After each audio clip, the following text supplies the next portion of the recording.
Okay, so let's start from the back of the device. The back is made out of the plastic, and let's take a look on the fingerprints when I'm gonna touch it. As you can see, there's some greasy marks, but there's actually no any fingerprint when I'm gonna touch the back of the phone. That's actually the good point. You can see this, all of the lines that comes from the top to the bottom of this back cover, but you cannot feel them when you swipe to the left or the right. Looks like it's print into this plastic.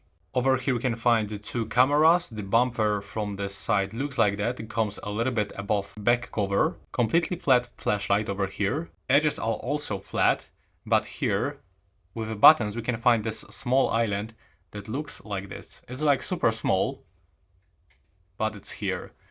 Right now we can find the power button with fingerprint sensor and the power keys with a nice click. At the top, flat frame with a microphone. On the left side we can find SIM slot with the two SIM cards and memory card. At the bottom we can find headphone jack, microphone, USB-C port and the speaker.